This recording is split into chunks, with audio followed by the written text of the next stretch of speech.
Hi all welcome to crick arena. ഇന്നലെ IPL നടന്ന മത്സരത്തിൽ ഒരു ഗംഭീര വിജയമാണ് മുംബൈ ഇന്ത്യൻസ് സ്വന്തമാക്കിയിട്ടുള്ളത്.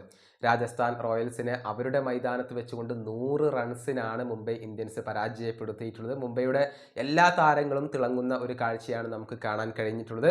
ബാറ്റിങ്ങിലേക്ക് വരുമ്പോൾ റിക്കൾട്ടണും രോഹിത്തും സൂര്യകുമാർ യാദവും ഹാർദിക് പാണ്ഡ്യയും ഗംഭീര പ്രകടനമാണ് നടത്തിയിട്ടുള്ളത്. ബൗളിംഗിലേക്ക് വരുമ്പോൾ ട്രെന്റ് ബോൾട്ട്, അതുപോലെ തന്നെ ബൂംറ, കരൺ ശർമ്മ എന്നിവരൊക്കെ മികച്ച പ്രകടനം നടത്തുന്ന ഒരു കാഴ്ച നമ്മൾ കണ്ടു എന്നുള്ളതാണ്.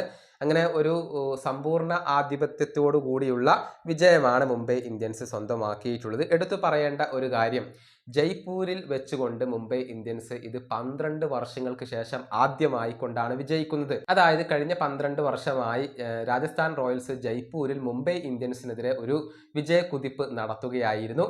അതിന് വിരാമം കുറിക്കാൻ ഇപ്പോൾ മുംബൈ ഇന്ത്യൻസിന് കഴിഞ്ഞിട്ടുണ്ട്. കൃത്യമായി പറഞ്ഞാൽ 4728 ദിവസങ്ങൾക്ക് ശേഷമാണ് രാജസ്ഥാനെതിരെ ജയ്പൂരിൽ വെച്ചുകൊണ്ട് മുംബൈ ഇന്ത്യൻസ് ഇപ്പോൾ വിജയിക്കുന്നത്.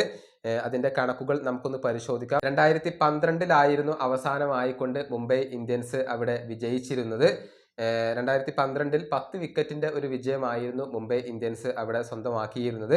അതിനുശേഷം ജയ്പൂരിൽ വെച്ചുകൊണ്ട് നടന്ന മത്സരങ്ങളിൽ എല്ലാം തന്നെ വിജയിക്കാൻ രാജസ്ഥാൻ റോയൽസിന് കഴിഞ്ഞു എന്നുള്ളതാണ്. 2013 87 റൺസിന്റെ വിജയം, 2018 3 വിക്കറ്റിന്റെ വിജയം, 2019 5 വിക്കറ്റിന്റെ വിജയം, 2024 9 വിക്കറ്റിന്റെ വിജയം എന്നിങ്ങനെയാണ് കണക്കുകൾ വരുന്നത്. അതിനുശേഷം മുംബൈ ഇന്ത്യൻസ് ഇപ്പോൾ ജയ്പൂരിൽ വിജയിച്ചിരിക്കുന്നു എന്നുള്ളതാണ് വസ്തുത.